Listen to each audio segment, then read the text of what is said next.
Hey everyone, it's Supernova Scotia here, and we are back with another episode of 60 Seconds. We are on day 10 of the full apocalypse experience. Ted is sick. Dolores just went out. We have ample supply of food and water. I expect my characters will go crazy here in a little bit. So that's going to be a thing. Dolores is on her way to the surface. Let's hope she'll make it back safe and sound. Ted is hungry. Yes, Ted is ever hungry.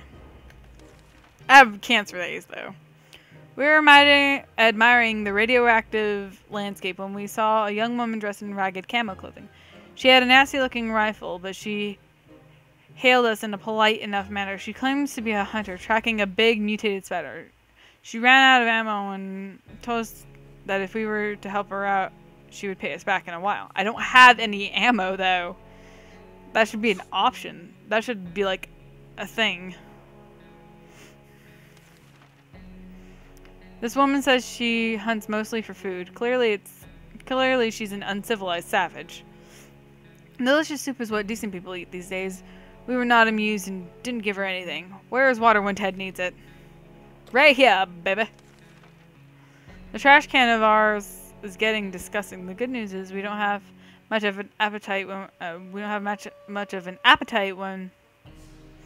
we see it. So we're saving. The good news is we don't have much of an appetite when we see it. So we're saving some food. Yet for some reason we would like to tidy this mess. Those giant green cockroaches are pretty good motivator. I don't have anything to clean it with. I have nothing. And there's a giant green glowing cockroach. Awesome.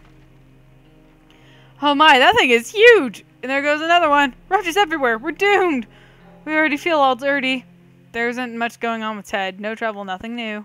Except that he's still sick, and I have no way of curing him because I used my damn box of medicine to cure their sleeping problems. We've never felt weird, but today we had to revisit the term. It seems that our little green guests are trying to communicate with us. One was even holding something that resembled a sign which read, "We come in peace. We come in peace." What on earth do they mean, we come in peace?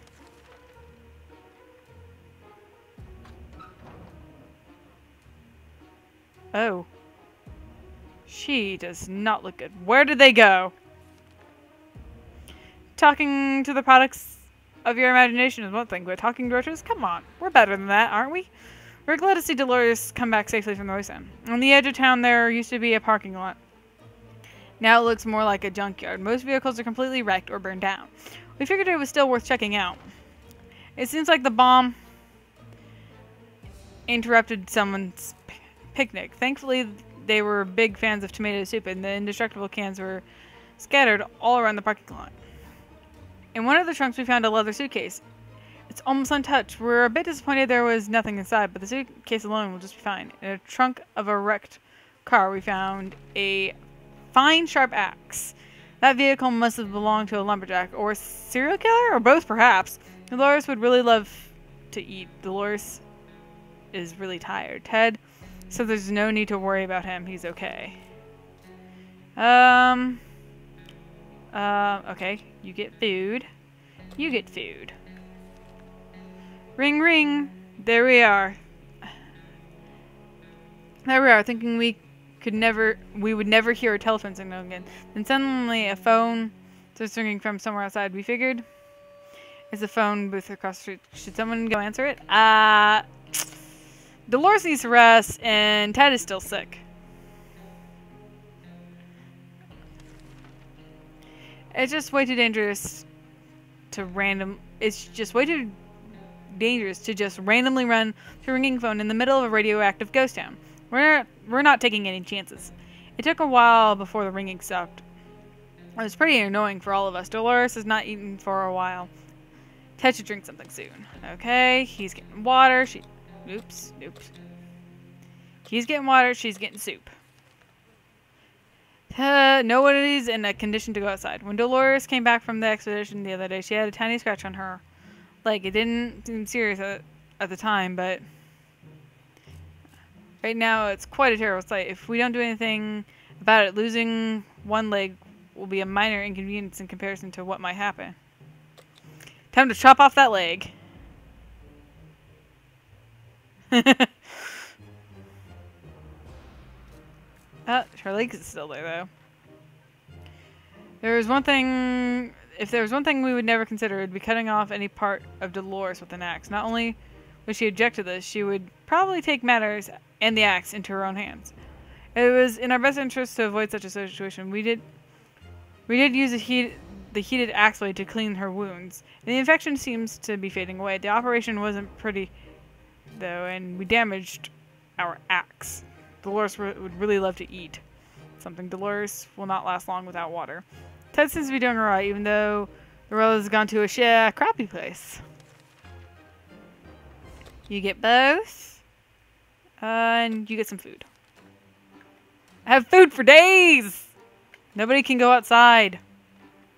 It's really weird when you get that feeling that something is watching you. Our shelter is tiny, but this has been bugging us for a while now. We checked all the closets and no one's hiding in there. Is there something alive down here beside us? Maybe a rodent of some kind? If so, we need to show it that we are the dominant species in this little paradise of ours. With what?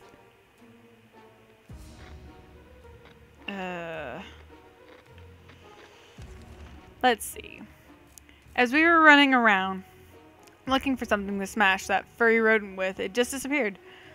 So did one of our food cans. The question is, how did that devil fit in through one of those little holes? Today was relatively calm for Dolores. Ted says there's no need to worry about him. He's okay. Okay. Sending Dolores out is a death sentence. Ted is too weak for any expeditions at the moment. We can't do any expeditions. One of the cupboards in the shelter was a bit shaky, so we pulled it out to give it a new home. In the process, we discovered a secret door. Where does it lead? No idea, but let's find out. I don't have anything to go exploring with.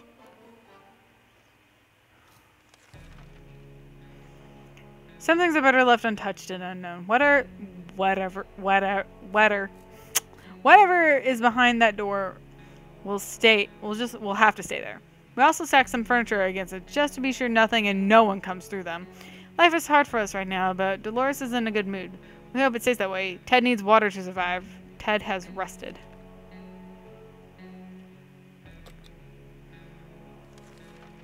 Ted seems to be in really good shape for a trip. Okay, woohoo!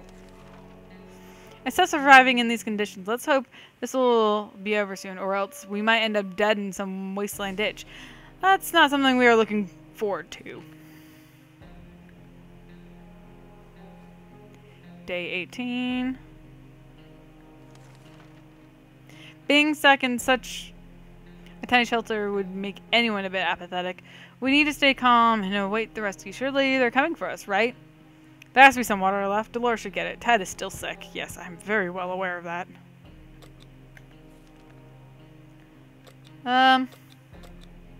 Take that with you. Stock up on shit. Day 19. Dolores is quite calm given the situation. Ted left for the surface. We hope he'll be back soon. He left with the briefcase. Okay. We're either going crazy or this entire shelter is crawling with little insects, or worse. It's worse! They're spiders! Not some miniature ones, but huge, furry, and very creepy beasts. We've got to do something about them. I can't. Dolores, you're about to die. Or not. Dolores is doing quite well, or she can't find anything to complain about.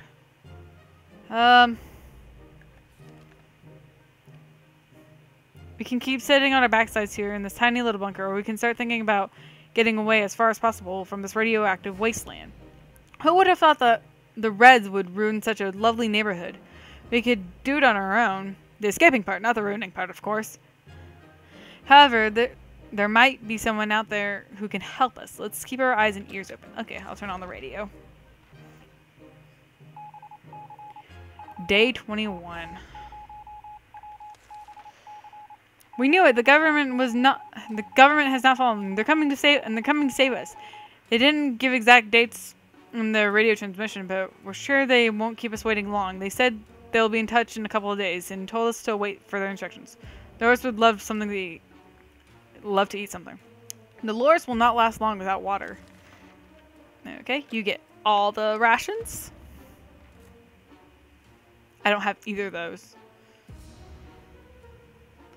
When we heard a knock on the door this morning, we held our breath in fear, but we soon heard children's voices coming from outside. We decided to open up. It turned out the voices belonged to a pair of Girl Scouts. They used to sell cookies, but they have branched out and now they offer other items too. Smart girls. Too bad I don't have anything that would sate them.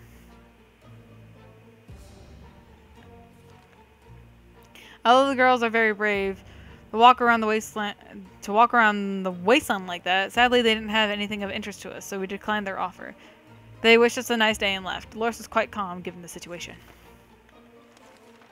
There's a man on our doorstep and he wants to be our friend. At least that's what he says. He looks harmless, although he seems to have acquired an extra pair of arms as a result of some weird mutation. He assures us we will not get sick and asks us for help. If we could provide him and his group with some supplies, they would repay us by helping us fight off the next raiding party that comes our way. Should we accept his offer? I'll give them some soup. Because I have soup for days.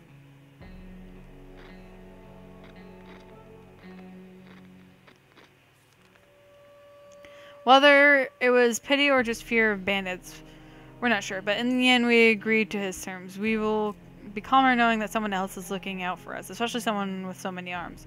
Dolores is doing quite well, or she just can't find anything to complain about today. What we would give to be able to enjoy the sunshine again. We can't say there's a lot of light underground. We don't expect it to get any brighter down here.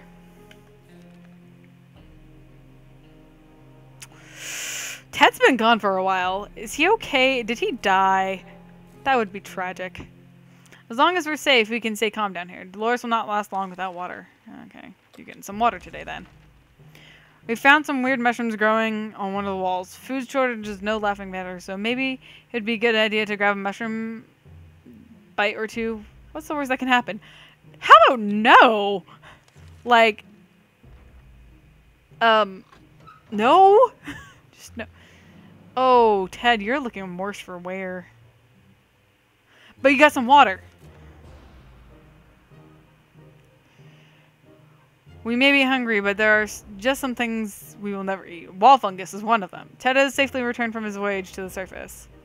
Our little trip to the surface might have been spot and followed. We should be more careful next time. We never liked people who boarded long distance buses with baggages full of food.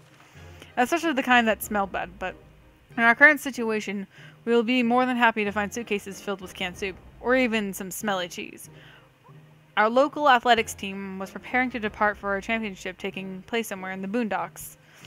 Their bus was full of refreshing water and spare shoes. Unfortunately, none of them were a match for us, so we took all the water bottles. If there is anything to report about Dolores, this is where it would have been written. Ted's stomach is rumbling. Ted is pretty fatigued.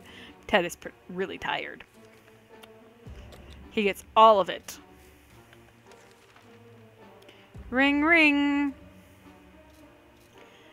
There we were, thinking we could hear a telephone signal again. And suddenly a phone starts ringing from somewhere outside. We figured it's the phone booth across the street. Someone should go answer it. Nope. Mainly because I can't. Dolores, why are you so fatigued? You need to go outside, and Ted can't be the only one going out and exploring. Anyways, that's all the time I have for this episode. If you liked it, let me know in the comments below. Don't forget to hit that like button. Don't forget to subscribe. Anyways, I'll see you all in the next video. So, bye!